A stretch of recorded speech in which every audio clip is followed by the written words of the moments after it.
Bueno, buenos días a todos, a los que no había saludado también. El día de hoy vamos a presentar la actividad 2.3 de el grupo uno, que está conformado por Erika y por mí. Entonces aquí vamos a presentarles el análisis fenomenológico de nuestro tema, que es conversión de unidades de longitud, bajo la tutoría de Cindy López. En la presentación de hoy, pues vamos a mirar primero los fenómenos y los problemas a los que responde este tema. Eso relacionado con los contextos fenomenológicos que nosotras pudimos identificar del tema. Posteriormente, eso relacionado con las subestructuras matemáticas que elegimos para organizar los fenómenos. Y finalmente, pues todo eso también relacionado con los contextos PISA 2012. Entonces, para empezar, quisiera pues empezar por esta tabla. Voy a usar el puntero. Entonces acá digamos que sí lo podemos mirar empezando por la columna de la mitad, que es el problema al que responde cada uno como de estos fenómenos. Pudimos identificar cuatro: la medición cercana, la medición lejana, calcular medidas y distancias exactas y aproximar medidas y distancias. ¿Sí? En ese sentido, pues están estos cuatro contextos fenomenológicos, que son la estimación de distancias cortas, la estimación de distancias largas, el cálculo exacto y el cálculo con redondeo, ¿sí? Como vemos y como voy a, digamos, a profundizar un poco más adelante, los contextos fenomenológicos, igualmente que las subestructuras matemáticas, están muy relacionadas con los procedimientos matemáticos que entran en juego, digamos, en términos de la fenomenología del tema, ¿sí? Como fenómenos, pues acá tenemos algunos ejemplos. Para el primer caso, tenemos medir objetos caseros, usar objetos comunes como referencia de medida, usar el cuerpo como medida, comparar medidas familiares y comunicar la medida de algo conocido. Digamos que todo esto es en términos de la medición, sobre todo usando el cuerpo, usando objetos, digamos que para poder comparar de manera familiar las longitudes, ¿cierto? Ya la medición lejana y la estimación de distancias largas, los fenómenos que pudimos identificar en esta parte son pues estimar distancias, comunicar distancias aproximadas y aproximar el tiempo que hay entre dos lugares, ¿sí? Entonces acá hablamos también de medidas no estandarizadas, ¿sí? Pero pues ya en un contexto pues de distancia más larga. Siguiente es pues el cálculo exacto. Casi estamos hablando de conversiones estandarizadas. Entonces aquí los fenómenos que identificamos son, por ejemplo, interpretar dibujos a escala, hacer diseños sobre planos, utilizar unidades de medida muy grandes o pequeñas. Más adelante vamos a dar ejemplos como más puntuales de cada uno de estos casos. Y pues acá sí necesitamos el procedimiento matemático del cálculo con respecto a la regla de tres, las ecuaciones lineales, lo que hablábamos en los trabajos anteriores, ¿no?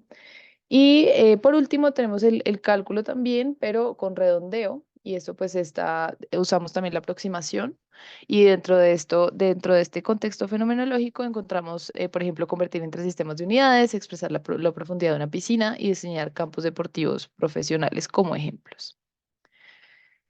Como hablaba, entonces todo esto se organiza dentro de las subestructuras matemáticas de conversiones estandarizadas y conversiones no estandarizadas, ¿sí? Dentro de las conversiones estandarizadas, entonces tenemos el cálculo exacto de las conversiones, el cálculo que necesita el redondeo, y dentro de las conversiones no estandarizadas tenemos pues la estimación de longitudes cercanas y la estimación de longitudes extensas, ¿cierto? Entonces, pues como vemos, digamos que en la primera subestructura matemática dependemos mucho pues sí, de la regla de tres, de las proporciones que hay entre distintas unidades de longitud. Y en las conversiones no estandarizadas usamos otro tipo si nos remitimos al trabajo anterior, de sistemas de representación para hacer la conversión de unidades. Y además esto necesita, pues digamos, de un contexto previo que sea familiar, ¿no? Digamos, para poder comparar las distancias de las que estamos hablando.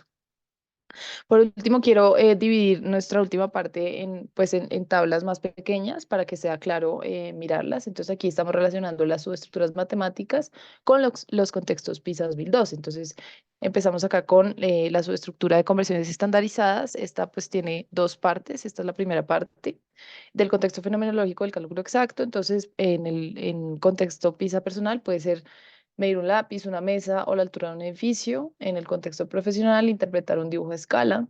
El contexto social, calcular la distancia entre dos ciudades, perdón, a partir de un mapa.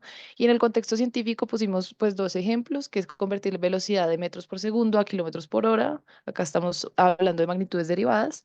Y medir el tamaño de una célula o la distancia entre dos estrellas. A esto me refería cuando hablaba de usar las unidades que son apropiadas para cada caso. Digamos que la conversión de unidades de longitud entra en juego aquí en el sentido de que uno relaciona a una unidad de medida como el micrómetro con su proporción con respecto al milímetro, que a su vez relaciona con su proporción con respecto al metro y así sucesivamente, que hablábamos, digamos, con más detalle en presentaciones anteriores. La siguiente, pues es también dentro de las conversiones estandarizadas, tenemos el cálculo con redondeo y como decía antes, pues esto tiene mucho que ver con la conversión entre sistemas de medida distintos, perdón. Entonces, dentro de los fenómenos en contexto PISA tenemos, por ejemplo, planificar una ruta de viaje, convertir millas náuticas a medidas terrestres, diseñar una pista de atletismo, medir la altura de una estructura, todo esto dentro del contexto profesional. Dentro del contexto social es, por ejemplo, indicar la profundidad de una piscina. Cuando uno ve en el borde de una piscina que está la profundidad en metros, digamos, en pies y pulgadas, pues digamos, nos referimos a esto. Todo eso son cálculos que se aproximan a un valor, pero que pues necesitan necesariamente del redondeo. Ya pasamos, digamos, a la subestructura matemática de las conversiones no estandarizadas.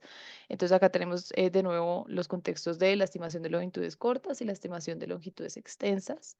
Entonces, dentro de la estimación de longitudes cortas está, por ejemplo, dentro del medir un mantel de mesa con la mano extendida, que corresponde a una cuarta, que también pues lo hablábamos en presentaciones anteriores, ¿no? Como que uno hace uno tiene su referencia de cuánto puede medir su mano abierta y mide o sabe, por ejemplo, cuántas manos mide la mesa de su casa y de esa manera mide un mantel y convierte las unidades como para hacer la aproximación en un texto muy conocido y muy familiar, ¿cierto?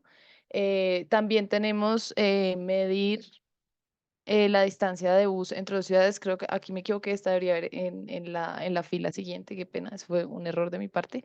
Pero bueno, entonces en estimación de longitudes extensas, digamos en términos profesionales, tenemos, por ejemplo, estimar distancias en términos de maratones. En un contexto muy específico se usan este tipo de conceptos que son muy propios de alguna disciplina o de un contexto muy claro en el que se entiende, pues claramente si yo digo, pues de aquí a allá es como una maratón y media, eso se entiende en términos de longitud para quienes son entendidos en ese tipo de contextos. Y como decía, entonces en el contexto social tenemos medir la distancia en bus entre dos ciudades. Uno dice, no, pues eso son como 3 horas en bus y ya eso uno lo traduce en términos de longitud de distancia. Por el momento eso es todo. Les agradezco mucho la atención.